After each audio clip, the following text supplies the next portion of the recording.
Medialiitto, aikakausmedia, graafinen teollisuus, Uutismedialiitto ja Suomen kirjakustannusyhdistys. Ja koska pääpuhujamme ei puhu suomea, jatkan tästä eteenpäin englanniksi. Good afternoon, dear colleagues, and welcome to today's webinar. Some technical details about the webinar before we get started. First, the audience's microphones and cameras will be turned off during the event. If you happen to have questions, comments, please post them by using the chat function. Do post them as soon as you have something on your mind. I will pick a few of them for our speakers to attend afterwards. Depending on how many minutes we have for the Q&A, we'll have as many questions as we'll have the time for.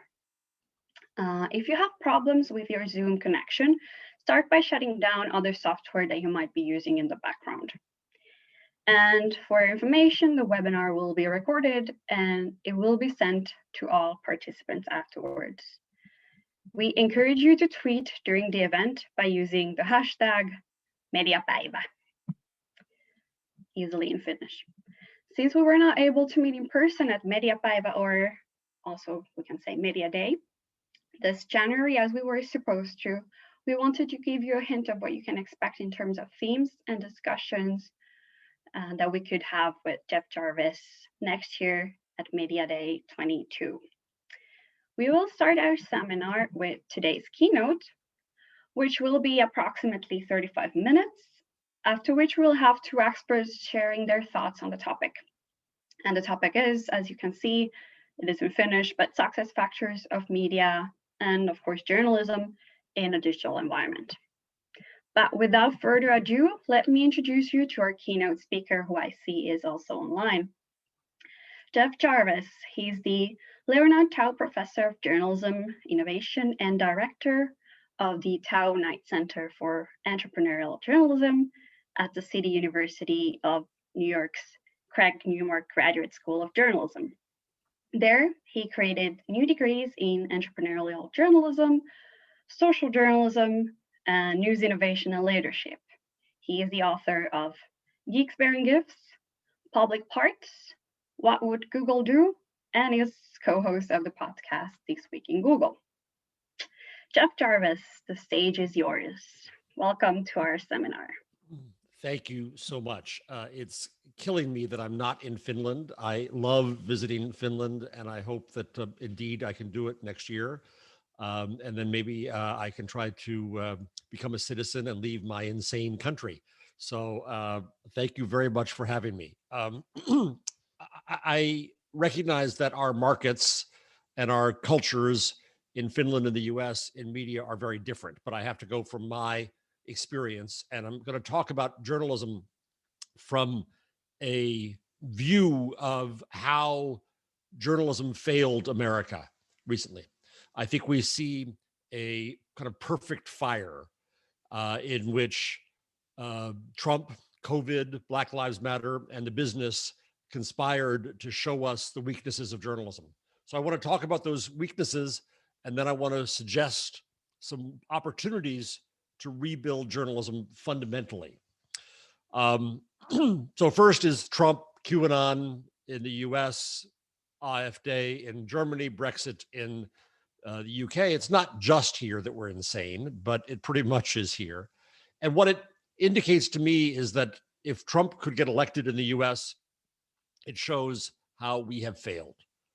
If these conspiracy theories, this notion of QAnon could rise, then somehow we're clearly not doing our job, and we have to understand a different way to perform our journalistic duty. I'm not suggesting that we need to empathize with the racists who stormed the Capitol in the United States. But I am suggesting we have to understand their circumstances, and we have to figure out other ways to get into their heads. And I'm not sure what that is. I want to be careful to say that I'm not suggesting that we turn journalism around just to deal with the Trumpists. I'm just saying that as long as the Trumpists are there, democracy is in peril. And if democracy is in peril, then journalism has to do something about it. 2, COVID. if we cannot convince people to wear masks to save themselves and their families, then what are we doing wrong? If we cannot convince people to listen to science and understand the basis of that, if I fear we're not going to be able to convince people to take the vaccination that I, thank God, got 2 days ago, then what is journalism failing at in that case? I think we have to re-examine our methods and our role in society. Now, that means that I'm arguing perhaps that whether people wear masks and take vaccinations is a test of journalism, is an outcome we should have. Is that advocacy? Is that education? Is that propaganda? I don't know, but that's something we have to grapple with, that if there is an agreed upon truth in science and people refuse to believe it and act by it in their own lack of self-interest, we have to ask how journalism has failed them. Third, in the United States, Black Lives Matter, the murder of George Floyd, the movement that we have seen at last rise out into the public in America is critical, I think. The murder by police and the murder by COVID of African Americans revealed journalism's failure to cover and in turn reveal the fundamental systemic racism that exists in our institutions, in policing, obviously, also in healthcare, in our economy. Now, this has been going on forever, but it's now that we can see this so evidently. And in great measure, we can do that because of social media and because of the internet. In the US, diversity matters greatly, but I have to say that we can't even get our newspapers to report the racial diversity in their newsrooms. They're too embarrassed to tell us. One study that we did at the school of young African-American journalists who left the field, who left journalism entirely, 2/3 of them said they didn't leave because they got fired or because they got laid off. They just decided to leave, to give up. They were that frustrated in their work in a newsroom.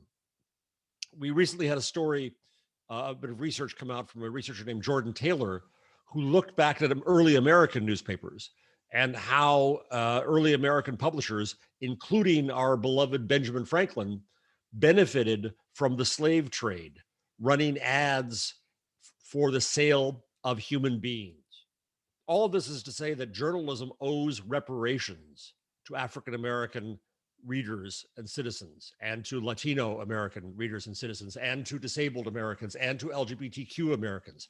We have a reckoning that we have to undertake as to how mass media that was run by people who look like me, old white men, did not include the voices, concerns, and circumstances of major parts of our country. And even now today, after the storming of the US Capitol and the attempted coup, I complained on Twitter yesterday that I'm seeing on television far more attention to those QAnon white terrorists than I am to the African American women who changed the election in the country for us. There's something very wrong with that. Fourth is our business. Right now in the US, again, different from Finland, and I hope it stays this way, but in the US, every major newspaper company is controlled by either a hedge fund or an exhausted family. That is to say, a family that is tired of investing money. So neither is going to invest in innovation. It's just not going to happen. We had a case this week where McClatchy, a once respected chain, now run by a self-promoting guy who speaks at conferences, fired the editor of a newspaper because she said on Twitter that she wanted to get one of her reporters Microsoft Excel, and the company wouldn't do it. That's what hedge funds do. That's what they're running the industry now. And even in Europe, south of you, I've talked to companies there and heard that their digital revenue is pathetically small, 5, 6, 7%, single digits digital revenue. That is not preparing for the future when our old business models will become unsustainable. If we are not fully sustainable digitally by the day when print is unsustainable, then our companies will die. And so I see a lack of strategic vision throughout our industry. And what I see in the US is a constant effort to find new ways to pay for their old ways. Whether that's trying to go after Google and Facebook for money, that's a temporary Band-Aid. That's not a strategy. Protectionist legislation, such as we see in Australia, soon in Canada, also in Germany, is not a strategy for the future. We need a strategy for our business, for our field, in new ways. Now, I don't think we can blame the platforms for this. Our customers left us because they found better deals. God did not give us the revenue and the attention that we used to have. We have to compete for it in a new reality. Advertisers clearly got a better deal elsewhere. They got more efficiency and efficacy and more accountability and more choices. So they went elsewhere. Facebook was not built for news. And in fact, Facebook is finding news to be quite inconvenient. But our own readers took news there because they wanted a place to talk about it and share it. And we didn't provide that in our industry. Twitter was not built for news. It was built to say, hi, I'm in the bar. But our witnesses and the public took news to Twitter to share what they see as it happens, because we didn't provide that for them. Google was not built for news, but it provided the mechanism to see news across the ecosystem in a way that our industry and our field did not. Nextdoor in the US enables neighbors to talk to each other, which is certainly something that local newspapers should have done, but did not. TikTok, as silly as it is, fascinates me because it is the first real, I think, internet platform that takes us past the idea of content creation to collaboration. We could have done that too, but we didn't. So I think that in the United States, journalism is failing our readers, our customers, and our society. Now, I didn't throw the match on this flame. Our media houses were already on fire, already in huge financial trouble. And then along come COVID, Donald Trump, a racial reformation, and an economic collapse that threw gunpowder on these flames. So what if they burn down? What do we do then? What rises from the ashes? I think that we've got to be far more radical about what journalism can be and should be. Because I have tenure at my university, I can do obnoxious things like this. I redefined journalism and its mission. My mission has been to convene communities into respectful, informed, and productive conversation. Informed is still in there, but if we're not respectful and don't understand how to listen to each other and understand each other, we're not going to get anywhere. And if it's not productive, why do it? But as I was preparing for this talk, I think I need to change that mission, because I don't think that we necessarily convene those discussions. Those discussions are already occurring in communities. The question is, how do we join those conversations, join the public conversation, and help communities make respectful, informed, and productive conversation? Now, to do this, I'm trying to look in my university, in my next phase of my work, to bring in other academic disciplines to this question. If people don't understand that they shouldn't burn masks, they should wear masks for their own health, then I think I want to ask psychologists and cognitive scientists and neuroscientists, how does the brain operate and what do we do to design journalism around that? If communities cannot understand and get along with each other, then I want to ask anthropologists to help understand the dynamics of these community relations so we can build a journalism that is more effective in making strangers less strange, in building bridges, in helping society in their conversation. Now, I want to suggest finally here that I think that there are many opportunities to build new products and new efforts. I have a very long-term view of this. I'm trying to write a book on the end of the Gutenberg age. I think that we are only 25 years away from the introduction of the commercial web. In Gutenberg terms, that puts us at about the year 1475. That's to say we have a long way to go. The first regularly published newspaper was not published until 1605, a full century and a half after Gutenberg. The modern novel, essays, a market for printed plays, the newspaper, all came about that same time, a century and a half after the technology of printing. I think we're still in a stage where all we see is the technology. We don't yet see what can be invented with it. And I think that there are many opportunities. The internet is not done. It's far from finished. It's very early days. Google and Facebook have not won forever, as Europe used to think that Microsoft had won forever. We do have opportunities. So I want to list quickly 10 opportunities that I see, 10 needs that I think we can fulfill in journalism. First, the internet to date has been built to speak. And I celebrate that. I celebrate the speech that we can now hear that we couldn't hear before, of Black Lives Matter and Me Too and Living While Black and Occupy Wall Street. These are communities that were not included at the table at big mainstream white mass media. So I celebrate that speech immensely. Yes, along with that speech, that good speech comes bad speech, comes QAnon and other stupidity. We'll figure that out.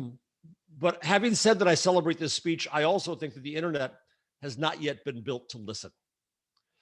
I see the need for services, companies, structures, features to help us find that which is worth listening to, who is worth listening to separate the wheat from the chaff, to find the expertise and the authority.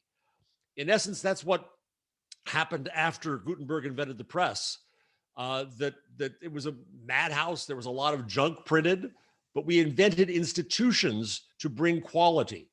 Some of those institutions basically led to where you are today as publishing houses, editors. These are institutions we created to try to understand, well, in a new reality, how do we build a net that allows us to not only speak, but listen, and then to enter into conversation. So one is we need ways to listen. Two is we need to find ways to find that which is worth listening to. Three, we clearly do need better ways to inform people. Informing people is still part of our mission. I don't think it's our entire mission. I think our entire mission is about that larger public conversation. But this is where, as I say, I want to bring in other disciplines, cognitive scientists, psychiatrists, psychologists, and so on. And then, as I said earlier, it becomes interesting to then ask what our real role is. In education, we care about outcomes. You come take a class. What did we tell you you're going to learn? Did you, in fact, learn it? Should journalism be structured like education, that there are outcomes? Is that dangerous? Does that make us into advocates and propagandists? Does that mean we press one view? Do we believe in a given truth?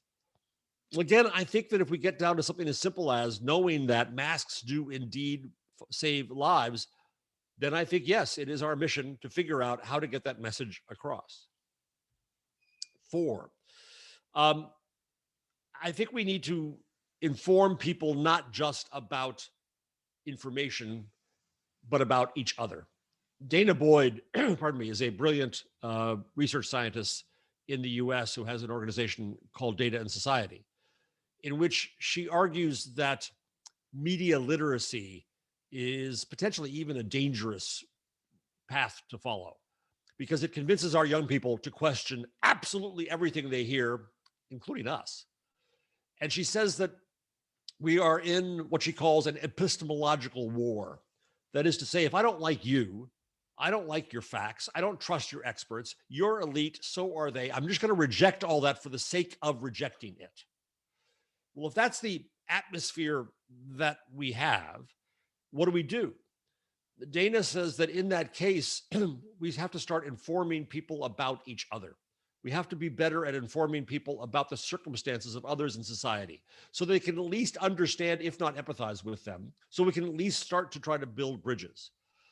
In a world where the immigrant, the refugee, the person of color, the person with different gender, the person with different abilities is othered, we in journalism have to find ways to break down the power of the other and make the stranger less strange. So 1, listen. 2, find that which is worth listening to. 3, better inform. 4, inform us about each other. And then 5, we need better ways to debate. Now, you might say that we have plenty of argument on the internet, too much argument on the internet. All we do on the internet is argue, but we clearly are not arguing well. I read an essay recently from some years ago that said we actually need more argument. My summary in all of this is I think that we've lost the ability to hold a conversation with ourselves in society. As I look back at the early days of print, I see that it was very, very conversational. Martin Luther was in disputation in print with popes and Erasmus. Erasmus was in friendly conversation in print with Sir Thomas More. There was a conversational nature to what print was.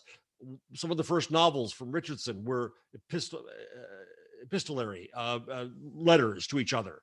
This notion of print and conversation kept, I think, probably until steam entered our industry, creating the speed and scale that brought along mass media. And I think we lost that ability to converse, to then debate, to argue. So I see the opportunity to have platforms that help us put together our best arguments and let the best argument win.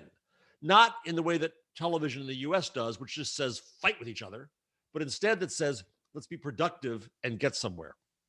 That leads to number 6, which is that we need means to collaborate, to build things together. This again is why I think silly TikTok is a next stage in the internet. We recently had a case in the US where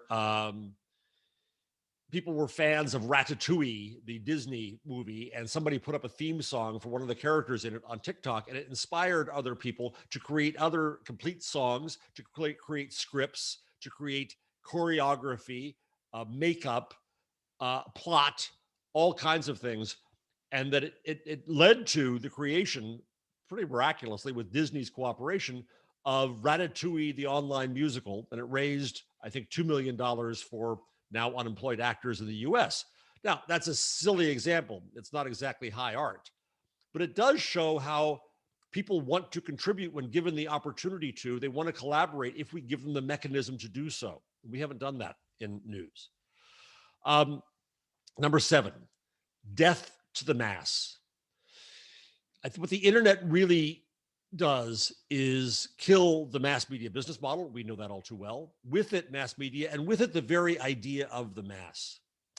The idea of the mass is fundamentally an insult to the public, that the entire public is all the same and one product can serve them all the same, and that they aren't different individual people and communities. We couldn't see the world in any other way because we had a printing press that turned out one product for all, but that is no longer the case.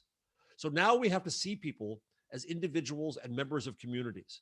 I started a new degree program at our school in social journalism, where our students go find self-defined communities. That is to say, not demographics like millennials, that's bullshit, but instead find a community that has a self-definition. They observe and listen to that community almost anthropologically. They understand and empathize with that community's needs, and then they decide the journalism that they can bring. And that journalism can take many forms. Some of them use the theater of the oppressed. Some of them use databases. Some of them use events. There's all kinds of new ways that we can see people as the human beings they are, rather than as an anonymous agglomeration of humanity. Number 8, I think we need to bring a better mirror to society, to the conversation. We present a skewed version of the United States in American media. As I said earlier, if you watch TV now, the most important voices remain the crackpot QAnon nuts in Congress and out. That's not an accurate picture of our nation, but it's upon that picture that we then build the democracy that we have, and I think that's dangerous. James Carey, the late professor at Columbia University, taught me much on this. And he really taught me the idea of the primacy of the conversation in democracy and in journalism. And he also argued, by the way, that opinion polls are the ruin of democracy, because he argues that opinion polls preempt the conversation they are meant to measure. And what has happened as a result is the person making the opinion poll sets the agenda, decides what buckets to throw people in, giving them no choice and no nuance. And then we in media set them off against each other. We turn people into binary buckets of competition. That's not what society is really about, and certainly not a productive society. There's the constructive journalism movement in Denmark, I think, argues that as its beginning, is that we need to have a better structure. The solutions journalism movement in the United States says we have to give people an opportunity to actually accomplish something.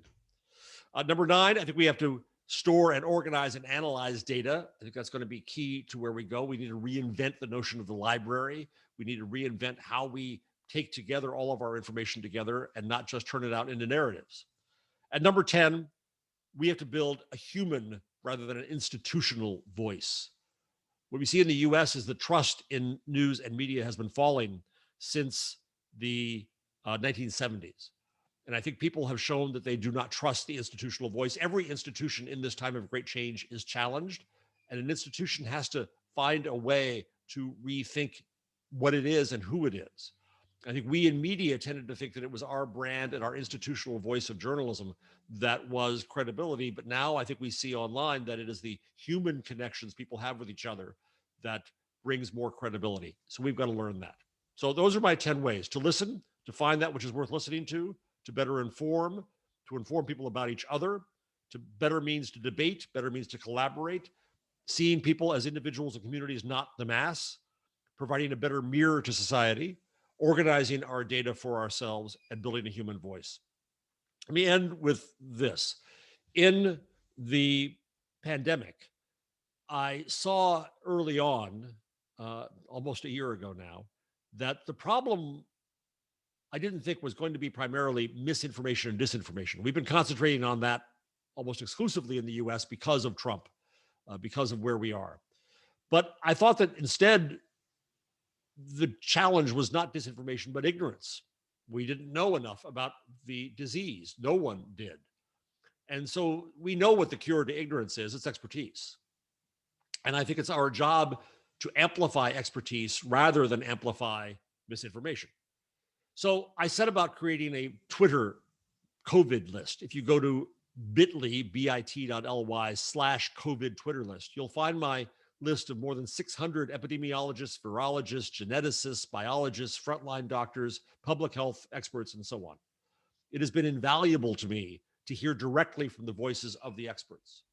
But as I watched them, I saw that science and medicine had adapted to this new open information ecosystem in a matter of weeks in a way that we have not in decades. The scientists saw immediately that they needed to be able to share data and share papers quickly and openly. So rather than using their old system of peer review publication, they used so-called preprint servers where things were not yet peer reviewed, but the papers and the data were public so that their colleagues across the fields could see them. They opened up the information. Second, it was too much. There's tens and tens of thousands of papers now. So they created a taxonomy and structures and mechanisms to search the papers and find what they needed. Third, they did need peer review. They've had peer review in science since Cicero, and they've adapted as they went along. Because they didn't have the peer review of the journals, because it's slow. I talked to one scientist who said that in the last pandemic, in SARS, it would take more than a year to get a paper out. We couldn't afford that this time. So what I saw happen was that these top scientists were peer reviewing papers on Twitter. As silly as that sounds, it was very, very effective. And I saw journalists didn't quite know what to do about it. They would, the New York Times reported on one controversial paper, quoting only the author of the controversial paper, rather than going to Twitter and finding 5 top experts who within hours had cut apart that paper and explained exactly what their issues were with it. So they found a way to have open information. They found a way to get at that information more effectively. They found a way to peer review. They also found a way, fourth, to review their peers. There are some of the people who are on the internet who aren't good. There's one guy in the US who who's a doctor, but he's a diet doctor. He's a sensationalist. He gets things wrong all the time. He gets on TV. The scientists can't stand him, and they take to Twitter to explain why and how often he is wrong. It's important. And then fifth, I've found the scientists and doctors have been using the internet to translate and explain to the public. I could go and ask them a question. I interviewed 4 of them, and they're on my blog, buzzmachine.com, asking them how we in journalism should cover the pandemic. They're generous, they're open, they're busy saving our lives, but they want people to understand. So here we saw how medicine and science started with their needs rather than with their legacy. They started with saying, what do we need to accomplish? We need to share information, we need to review it, we need to understand who's qualified, and we need to explain it. And they looked at the tools available and they used them to their maximum benefit. I think that's a model for us in news and journalism, to start not with what we used to do and how we pay for it, but instead with what are society's problems? The fact that people don't get along, the fact that people sometimes do not understand science, the fact that people don't really understand the strangers among them, the fact that we need better ways to negotiate our needs as a society. These are all fundamental needs of democracy that we met the way we could before with one gift, Gutenberg's. But now we have all kinds of new opportunities and new ways. So this is a difficult transition. I'm not suggesting that this is easy. I know we'll talk now about more practical matters than my up in the clouds, low oxygen view of this. But I think it's vital, as we discuss the fate and future of journalism, that we not just try to concentrate on the decisions that are 2 inches in front of our nose about how to survive one more day. We have to do that. But I think at the same time, if we do not have a strategy, a bold strategy for a future, then someone else, some new Google, some new Facebook, some new TikTok is going to come along and once again beat us to the punch. The question is, can we beat them to the punch? Thank you for your kind attention. Again, I'm sorry I'm not in Helsinki and soon in a sauna with you, but I look forward to our conversation. Wow, thank you so much. I can't believe how many things you could cover in such a short period of time. We'll be definitely keep coming back to what you were just saying, and I hope that the audience has now some time to digest what they heard and come up with great questions and type them in the chat function. And in between this and the next few minutes, we'll have our Finnish experts from a different perspectives sharing their thoughts, and then we'll move on to Q&A and discussion. So now, thank you again, Jeff. We will move on to Elina Kukkonen, and she is our first commenting expert, and she's the Senior Vice President, Communications and Brand at Alma Media. She holds a PhD in Business Administration and has definitely a more business perspective into the matters. Welcome, Elina. So happy to have you here.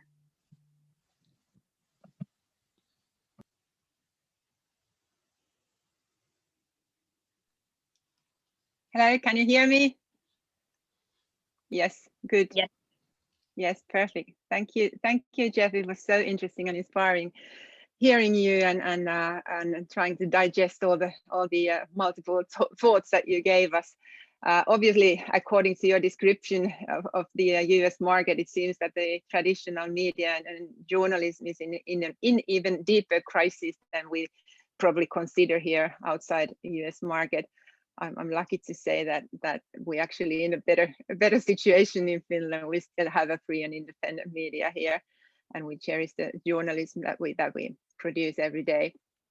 But we would be happy to have professionals like you immigrating in Finland anytime. So just welcome. And we also love bold strategies here. So let's get them going. But despite of all the sort of sad stories also that you just told us, I strongly agree with you on many things, and especially on the fundamentals of successful media business. I feel the quality and the uniqueness of content and its ability to meet the local or other specific needs of audience and readers is actually the fundament for the business, also for the future. And I see that we should treasure the number one asset, the audience and the journalism. And this is not the same as delivering information. Of course, it's journalism. That means that we speak about refined information, which means the need for diversity and pluralism, objectivity, integrity, and of course the freedom of speech, all the valuable fundamentals of democracy. The quality content is what gathers the audience, and we need large enough audience to build the business on. And our business lies in the ability to gather these audiences and make profitable businesses. I feel that the only way to have an independent media is that we have also profitable business. That's the number one requirement for independence, to do also profitable business. But what I see that clearly sets global tech giants apart from local or national media businesses is that that we still actually have the editor-in-chiefs personally responsible of the content, its quality, its credibility, its integrity, and no one takes responsibility of the content of the platforms. And that's the sort of a big issue that sets us apart and should be the competitive advantage for traditional media also to build on the future. I think the platform giants have noticed this themselves, and they are losing credibility with the content, with data protection problems. We've seen how they have tried to build the credibility of their content upon our established media brands. And they definitely have recognized the problem, and now even the big issue at the US Congress will probably take 4 years now, discussing about the requirement for splitting the large businesses of platforms. So it won't be easy times either for the platforms coming upon. But still, like you said, I personally think that we shouldn't whine about the platforms disrupting our industry, because how could we be any different to other industries being disrupted in various ways due to technological development and the digitalization? If we think about housing, Airbnb, car mobility services, with several new business models evolving in the industry, and actually the whole consumer to consumer market and the sharing economy growing around us. So how could this industry be any different? Of course, we have to meet the same challenges that the others are meeting. So we shouldn't whine about it. We just should move on and see where the opportunities are. So every industry is transforming at the moment, some faster than the other, and we just have to take the opportunity of the development of technology and digitalization and the changing consumer behavior and act on it. So when it comes to the platforms economy, I would say that the game has not been played yet. There is more to come, and how different ecosystems and platforms will organize their business models in the future. So can traditional media have a part of it? Can we actually be part of the development and not just an outside reporter of this development? I think that's a big question for us. We have the unique ability and capability to actually to guide the audiences towards certain contents and certain services with higher average revenue per user, to build traffic for these ecosystems, be part of the game, leading partner, providing information and connecting consumers and business players in ecosystems. So I think that's a challenge that we have to think about, and it's sort of like a mindset to build the future on the media business. So not just see how it's all happening somewhere there, but be part of actually the active participants of the changing game. And here we come to the data. You also talked about the data, and I would really emphasize that we have actually it's sort of like an undervalued and not yet fully exploited asset for every media, for every journalistic media, because the thorough analysis of our user data is a huge opportunity to understand the preferences of our audiences and to serve the audiences based on their preferences and interests.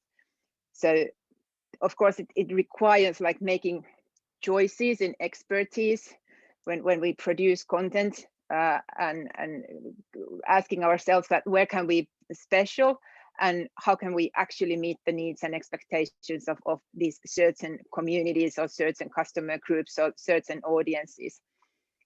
Can we actually offer in-depth analysis or some long-form stories that we can actually build the picture of the surrounding world and thorough analysis of what's happening in the world? So how can we actually serve, and what are the expectations of our audience? These are that we get the answers actually from our data, but we don't use it enough, I think, in the industry at the moment, but we're getting there. So just delivering the information that all the others do, and some do it even for free, is of course not the winning path. But if we have the content that meets the recipients' expectations, and we think of our audience as our customers from the day first, so I think that's the key to sort of a different mindset from delivering news to serving customers, if I would say that in a few words. So I think you emphasized on listening, and I would emphasize also listening. You get the data, so you're very able to listen your audience, and it's easier than ever to gather data these times, and actually it of course is not maybe the work of the journalist, but it's more of a work of the data analyst. But we have to invest on it and have the capability to actually analyze the data and listen to the data and learn and then plan and then act. But this is a sort of a huge opportunity also for collaboration and for conversation with the audience, because it's easier than ever also to ask from your audience about the expectations. And then you're much further away to meet also what they need. The two-sided conversation and actually the nurturing communities around chosen core content topics, I think that's a very sort of lucrative idea, and the power of the networked customers today is amazing. So once you get part of the network, you can really get it going and get the wings on it, and actually get also more value for the content and journalism. So to put it in short, I would really emphasize on the audiences, building the audiences and maintaining the audiences and nurturing the audiences, and think of them as your future customers, your today customers, or your future customers, not just like passerbys. So building the long-term relationships with the audiences from the day one, and the healthy business secures the independence of media. I think that's the only way to have the profitable media. You can be independent. So you have to think about the business models, and you probably have to have several business models to be enabled to have the profitable future. And then exploit the data for the benefit of the customer and for the benefit of the company. And then ask yourself that, are you actually meeting the expectations of your audiences? Are you actually serving with analysis of the state of the surrounding world and society, of the businesses and individuals? Are you solving problems that are relevant to your audiences? So maybe the mind of an ecosystem player or a platform partner is more of the future mindset of a media. And then, of course, to cherish the one fact-based quality content, and put effort on the analysis and treasure the journalism also for the future. So maybe here are my short comments. This would be a really nice subject to sort of actually have a conversation, but I think I leave the comments now for the next participant, maybe for more from the journalistic perspective. So thank you. Thank you so much, Elina. This was super insightful and was pretty much in line with what we heard from Jeff just a few minutes ago. So thank you again for taking part in this conversation. And now we, of course, have another expert on the line. We have Jussi Pullinen, a Finnish journalist, news editor, author, And he's also been a visiting professor in journalism at the University of Tampere in Finland. We're happy to have you on board here. Do take the stage and share your thoughts. Thank you. Nice to meet everyone here.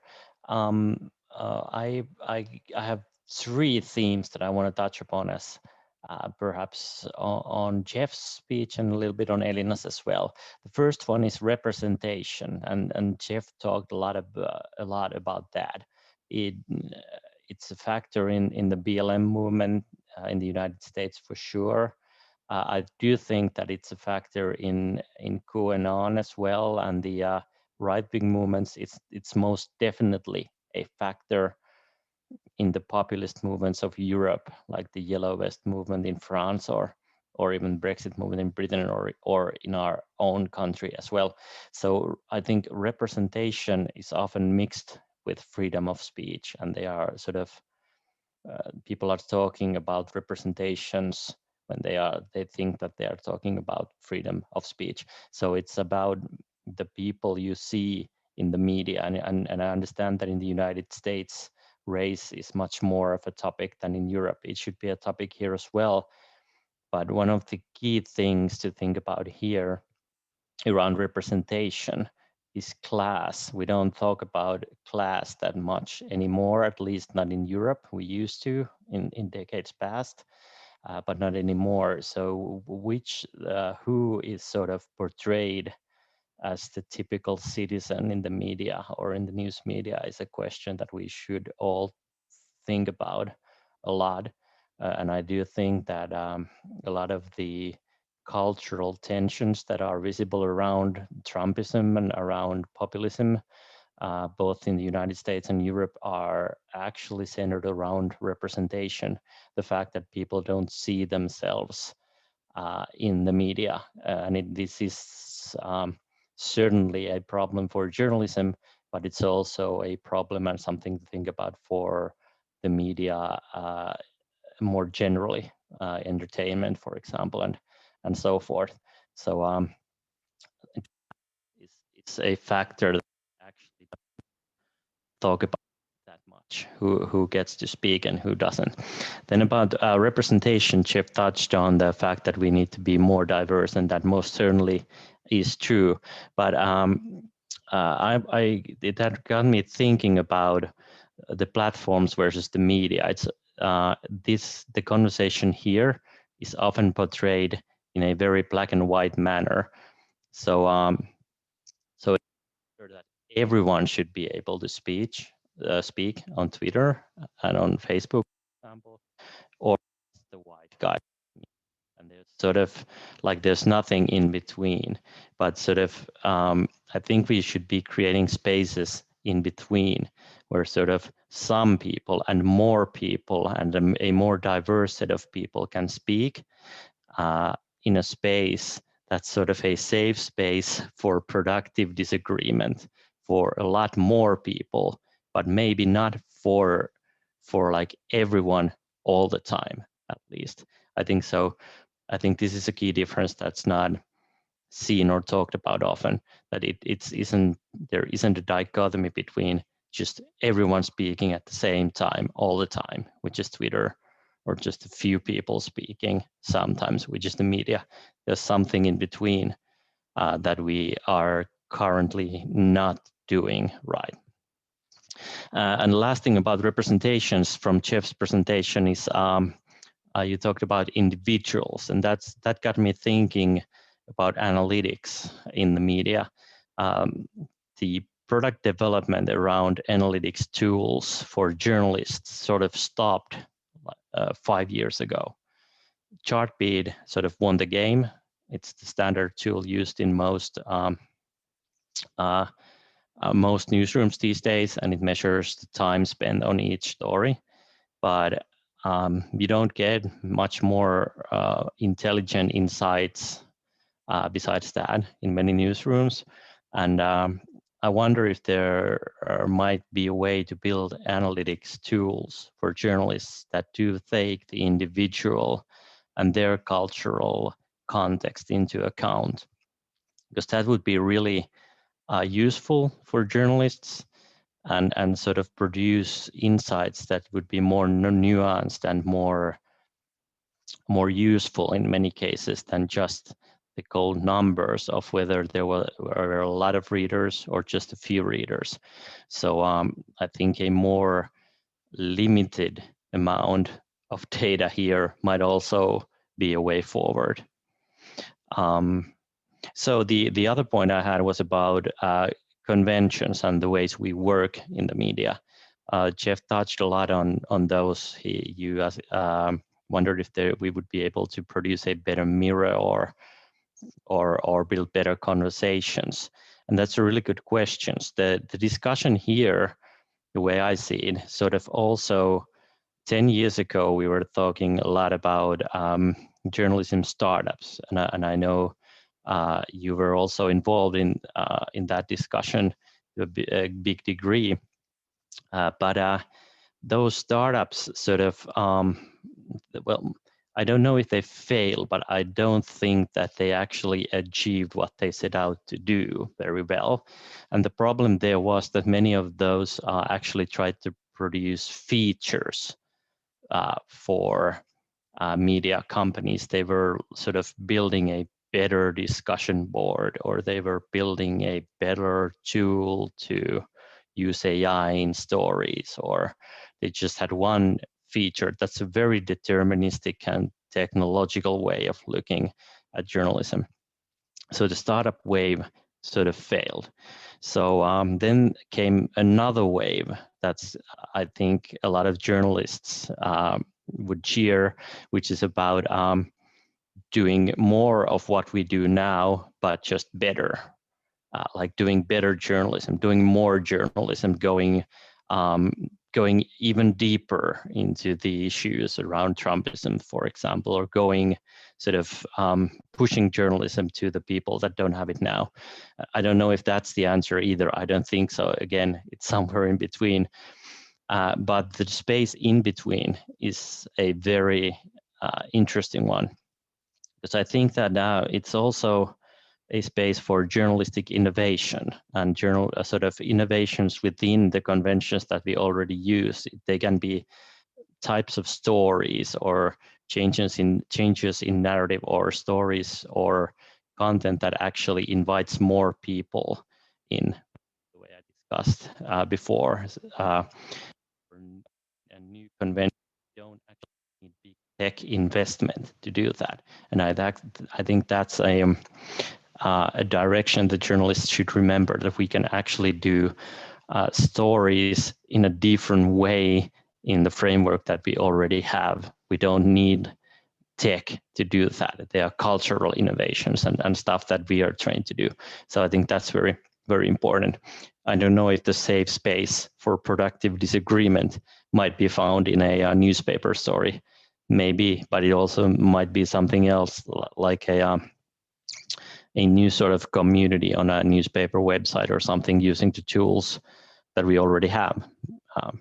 But conventions for sure are one thing that we need to challenge more and more often as well. And the last thing that I'd like to say shortly is about principles. There was I might say, a touch of advocacy in Professor Jarvis's view and vision for journalism for the coming years.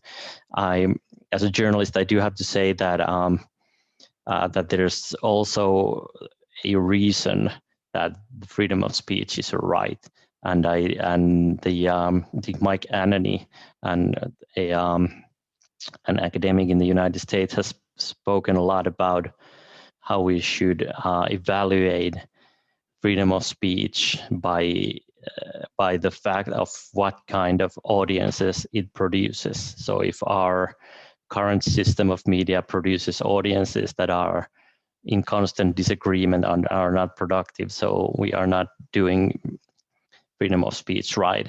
I have to say I somewhat disagree. There is value in information and giving information to people as such, that we don't evaluate what the information that we provide does all the time. The information just is.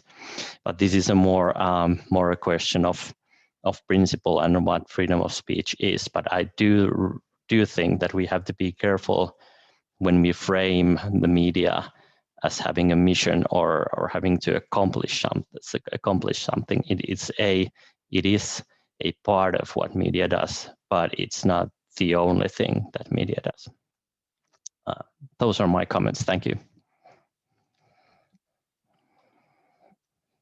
Wonderful.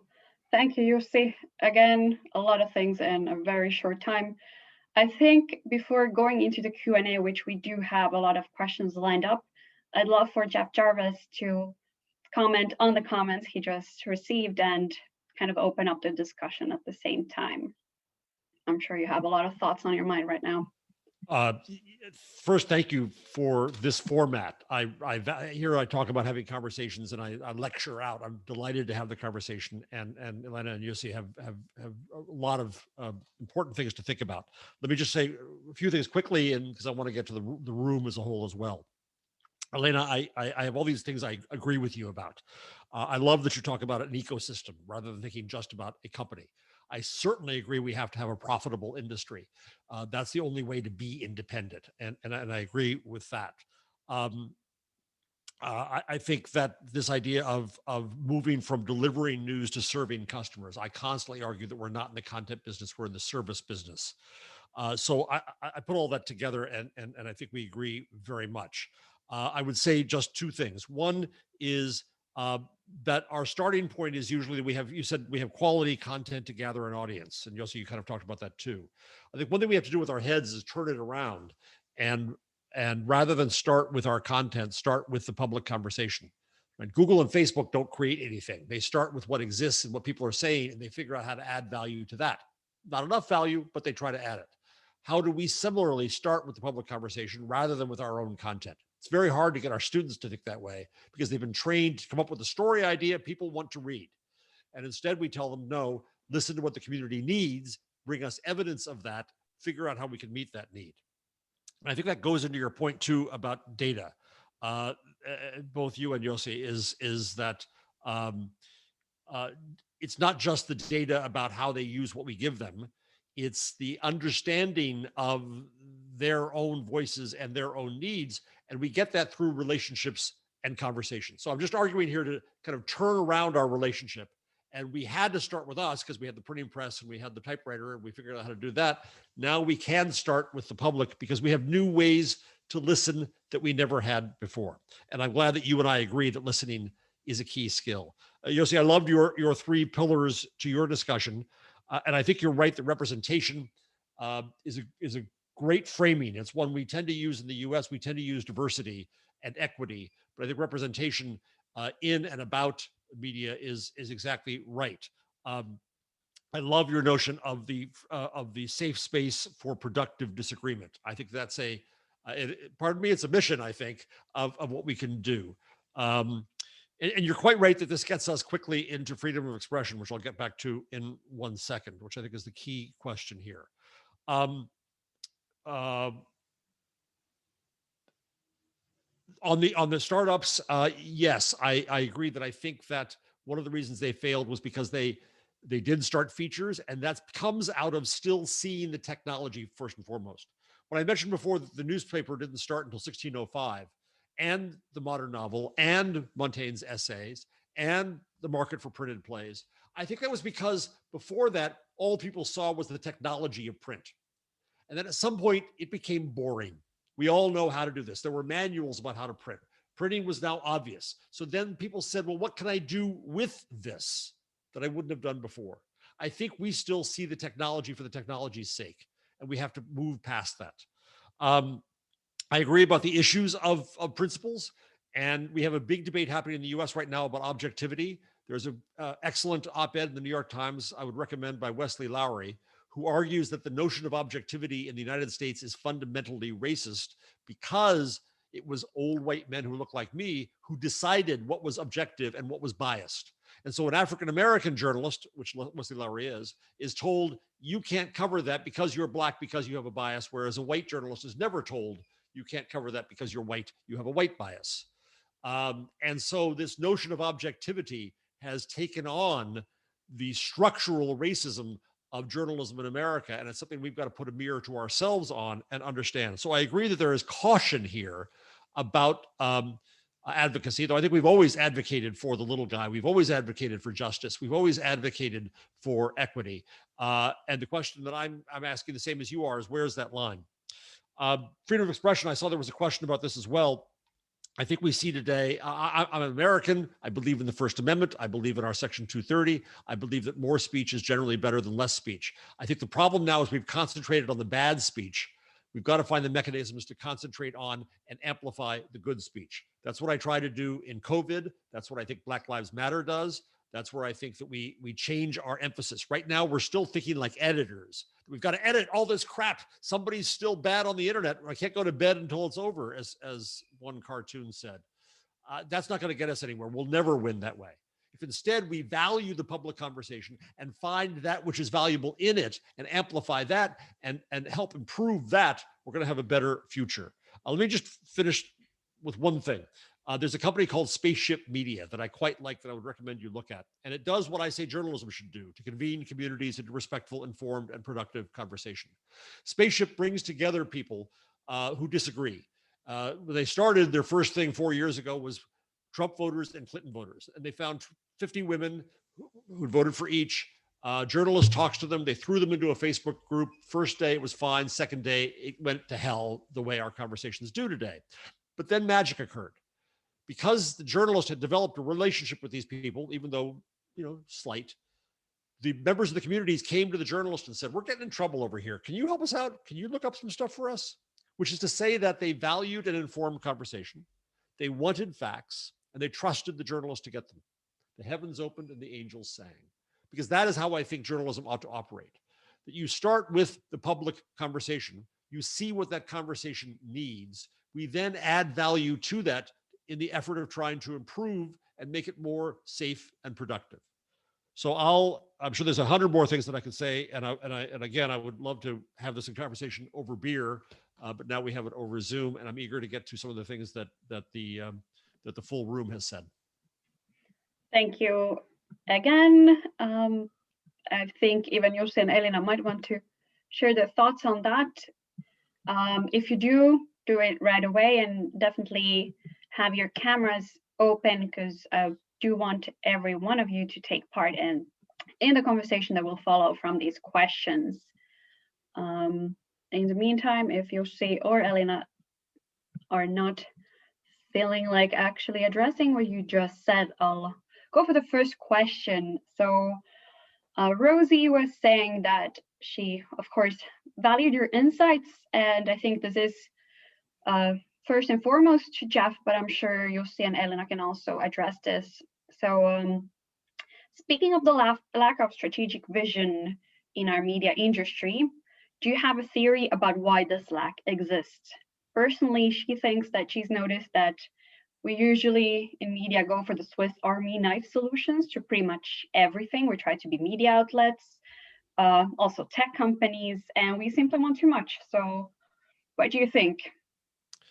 I think you heard the answers to that in what both Elina and Jussi said. Jussi talked about the making of features.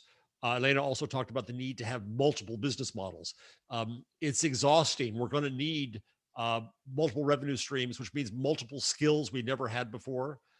We have programs now to teach people and bring them together around product and audience. These are jobs that just didn't exist 20 years ago. But that's around, again, our existing business. The strategy question is, it's very hard.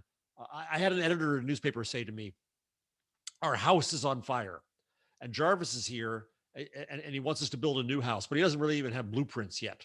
And every day the publisher comes down and says, traffic's going down, revenue's going down, throw more cats on the fire. We need more traffic, right? And you're so busy trying to stay alive in the midst of the fire, it's very hard to think strategically. So I used to think that would come then from the startups, but Yossi's right. The startups tended to think about something that they could do that was small and doable and tended to be a feature. And where is our Google? Where is our Facebook? Where is our TikTok that says, I'm going to think in an entirely new way? We haven't seen that yet, but I have faith that will come. It may come in 100 years, but I have faith it will come. Jussi, do you want to comment before we move on? Yeah, I just want to add that I also believe that there's going to be a new wave of journalism startups, and it might not even take 100 years from now on. So there's a lot of so much happening around the Black Lives Matter movement in the United States, and the turnaround, the disappointment around social media platforms, and the coming regulation around those is going to create new opportunities and new sort of needs for new audiences. So I do think that in the next few years, we'll be talking a lot about journalism startups again. Great, thank you. Elina is unfortunately unavailable for the rest of our seminar, so it will be you two taking the comments from now on. She had to, unfortunately, like we all every now and then, have to move on to the next Zoom call. meeting. Or exactly, Zoom or Teams or Hangouts. Perfect. The next question is referring to the beginning of what Jeff was saying. Do you see other possibilities to media ownership than hedge funds or exhausted families? And how did it end up this way? It's a great question. And I think that there's probably some academic papers to look back. What happened in the US were very different from European markets because we have such broad space. We had monopoly newspapers in markets after television came along, and they were extremely profitable. One newspaper in a top 30 market before the crash in 2000 would get $40 million revenue in job classifieds alone, right? And then that, boom, disappears almost overnight. The belief was we were better together than alone, and so there were roll-ups of companies. They had good cash flow. They got lots of debt. The debt became crushing as the businesses went down, and that's when hedge funds came in and bought their distressed debt, and that's why we're in this mess we're in today. Are there alternatives? Some people think that the news ought to become not-for-profit, but I think that's almost lazy. That's as Elina said, we have to become profitable to be independent. And I don't think that's an answer. Others argue for government support. I have a two-word answer to that: Donald Trump. I don't want a government involved in our journalism and our speech. Others are looking at community ownership. There's some effort around that. So I think there is some views of new ownership, but I think that potentially the ventures become much smaller, and then maybe they're not investable so much. We have a new program in entrepreneurial journalism. We just changed our program so that we now teach the independent, resilient journalist who's starting off with a Substack email newsletter and can make a go of it serving the community. I think that's where we might start to see the innovation. Great, thank you. Next question, again, Jari says, thank you for a great presentation. And he really liked the idea of seeing people as individuals and as members of community. He was just wondering how well journalism can see people like this with all the cost cutting in newsrooms. Using data is, of course, a big opportunity, but he also sees a lot of issues with algorithmic data collection and especially the lack of transparency surrounding it in media outlets. So for him, another issue is legal questions, global platforms, and what is, the role of GDPR. Any thoughts on this whole big matter? Jussi, you want to take that first because you've talked about this notion of representation?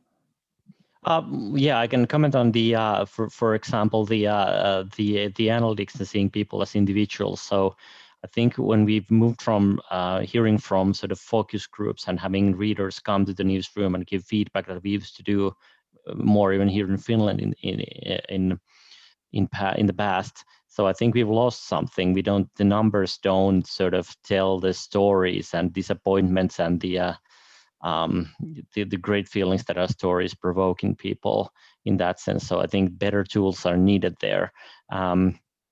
Representation and data collection and seeing people as individuals is a really an interesting topic, and I do believe that the wave of sort of demand for accountability for media for companies is gonna hit media companies really hard. But in Europe, we do have that framework in place that the United States does not have. For example, that GDPR does protect customers from evil media corporations like the one I work for as well. So, and that's I have to say, as a journalist, that's a good thing. But yes, there should be more transparency. I do agree. Jari, I think that this is a daunting idea at scale. And so one way to look at it is to cut it down to size. I wrote a book, it's kind of a book, we published it out of the university, called Geeks Bearing Gifts, Imagining New Futures for News, which you can read for free. And I'm happy to send a PDF to Nora if anybody wants it. Then I wrote a piece a couple of years afterwards that said, if I ran a newspaper, fat chance that would ever happen, which was basically my follow-up to the book. And you can find that on my blog. It's a very long post. I think Medium says it's about a 2-year read, in which I argue for a process wherein newsrooms go out to meet communities, not as a whole, but over beer or over coffee.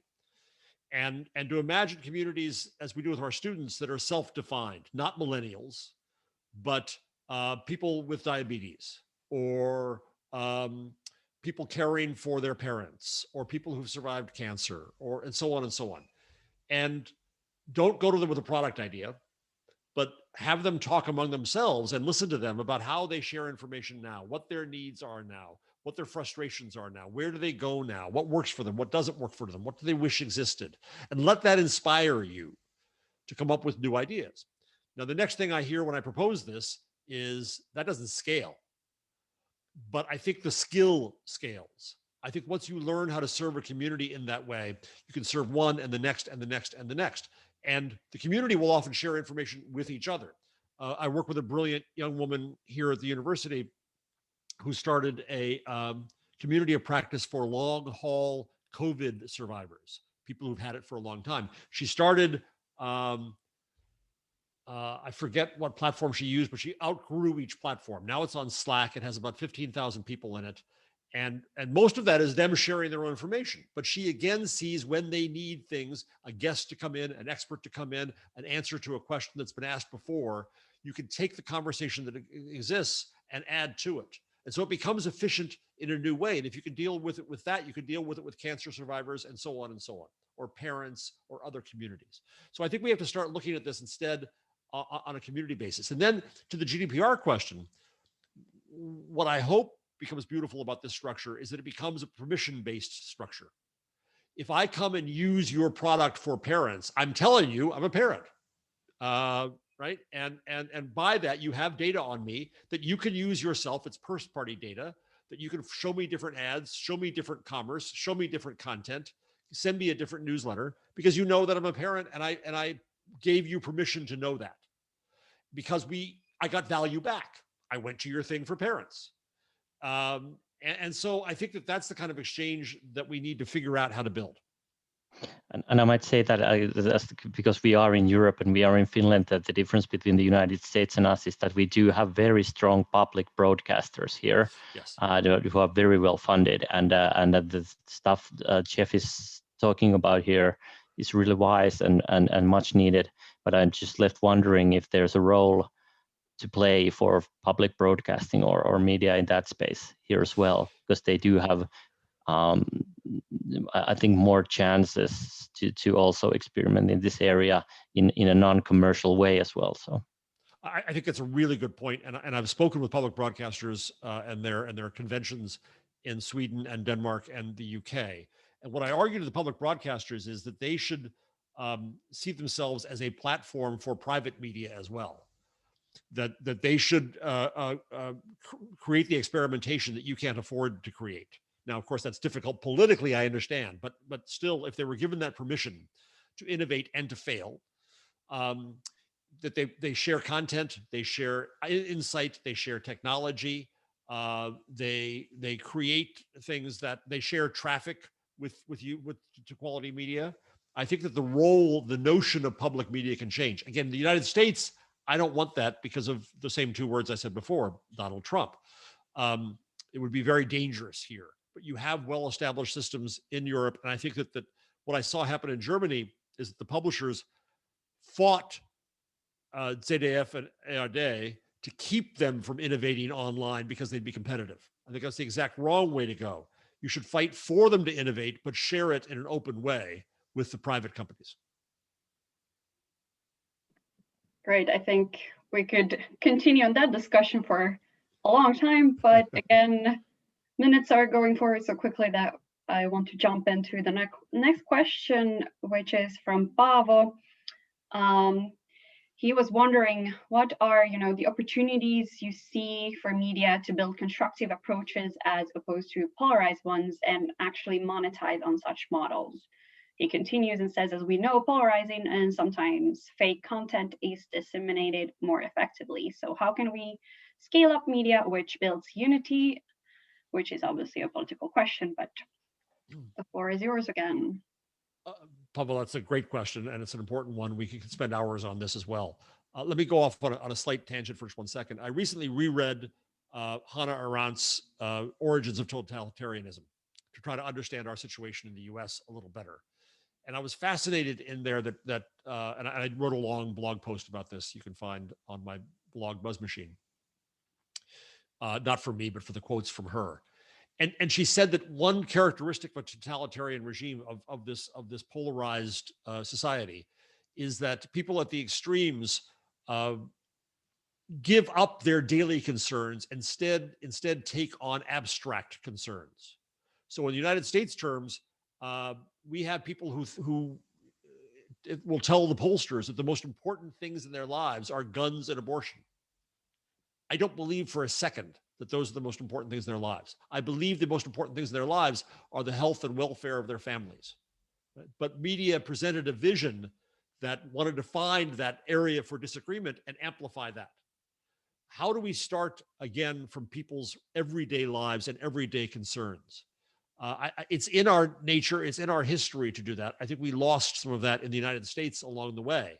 So I think that that's the beginning of how you move past division for division's sake to having people realize what interests they in fact do share. Doesn't mean they share the same vision of how to solve the problem, right? We have a debate going on in the United States about the minimum wage right now. Ours is ridiculously low.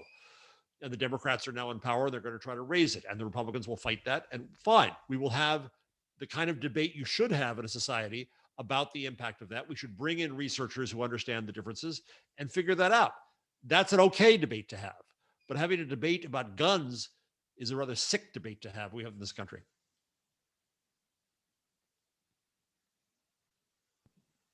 Thank you. Jussi, you're good. I'm continuing with the next question. Yeah. All right.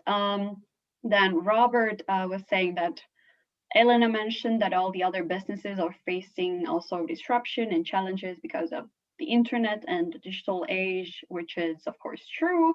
But he would like to ask, how do you see this question? Is journalism business among other businesses, or is there some special points to be considered when thinking about journalism? So in other words, how do you see, is journalism different from other businesses facing challenges because of digitalization, or is it not? Yuri, since you raised this in your, Jussi, since you raised this in your third pillar, you want to take that first? Well, I might. Yes, I don't think that journalism is a business among others, but it's not the only business that's like that either. So this book publishing and all the other cultural industries, if you want to call those that, or even transportation and all the public services that are sort of privatized or there's a discussion around those. So it's about the flow of information, and you could talk about the flow of water or other necessities. You do have to have a basic infrastructure for journalism and for media and for information. So in that sense, it's not a business like any other, but it's not a very different thing that's unique either. So I do think that there's a role to play in journalism for regulation, for example, as long as it's sort of is kept in a framework that doesn't sort of step into the freedom of speech core areas. in a too violent way. So yeah, I think that's my short answer is that. The longer one would sort of, I didn't like when Angela Merkel said about shutting down Donald Trump's Twitter account, that politicians should be able to make decisions on stuff like that. I don't think they should be able to make those decisions. They might draw up a framework for an ecosystem function, but they shouldn't be making calls on stuff like that. I very much will start with the end of Angela Merkel. I couldn't agree more. I find that dangerous.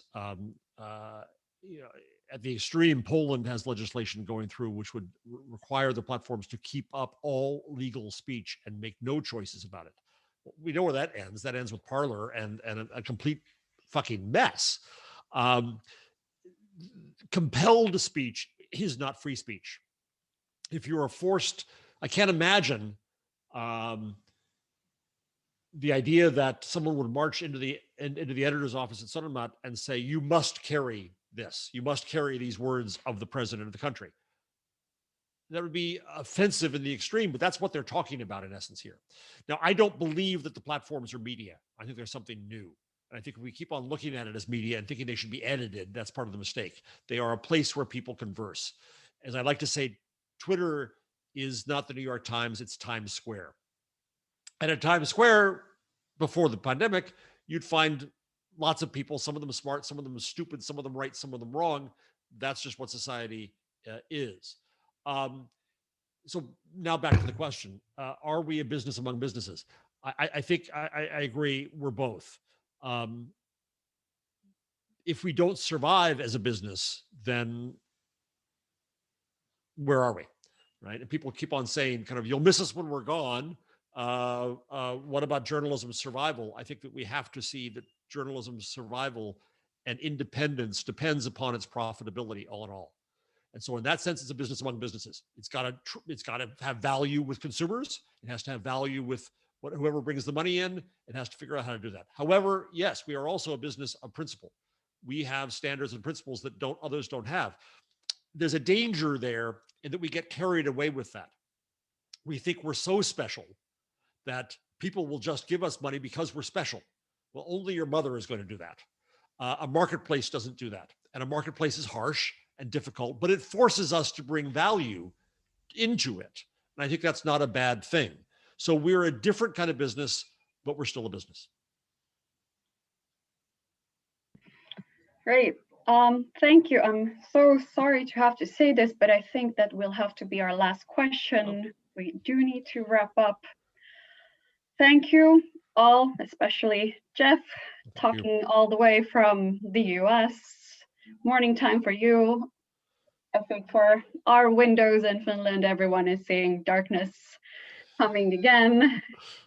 It's almost, 4:30 in the afternoon. So this is how it goes. And this is, late for us, moving towards spring. Thank you, all speakers. Thank you, everyone in the audience, for taking part in the discussion. This has been a really interesting, insightful afternoon. We will continue this discussion, hopefully face-to-face in 22 in Helsinki. If not, we do have another option that will be now visible to you, and I'll say this shortly in Finnish. Kaikille, jotka on ollut nyt mukana tässä webinaarissa, tulee tämä tarjous myös sähköpostitse, eli jos ja kun haluatte päästä kohtaamaan muita kollegoitanne ihan kasvotusten, meillä on tulossa 22 vuonna isompi, pidempi live-tapahtuma, josta pääsette sitten kuuntelemaan sekä Jeffiä että sitten muita kansainvälisiä kotimaisia esiintyjiä. Tässä on siis jäsenille, ja näette sitten sähköpostissa tarkemmin jäsenkuvauksen. 289 € tarjous, ja sitten taas ei-jäsenille 319 €. Kiitokset vielä kerran. Saatte tallenteen myös sähköpostiinne, ja nyt toivoisin, että kaikki ottaisi vielä sen muutaman minuutin, että antaa meille palautetta, joka tulee tässä kyselyssä. Samalla kun täyttelette Thank you again, Jeff, Jussi, Elina, everyone. Hope to see you again sometime, even face-to-face soon. Thank you, have a great afternoon. Mahtavaa iltapäivää kaikille ja nähdään taas.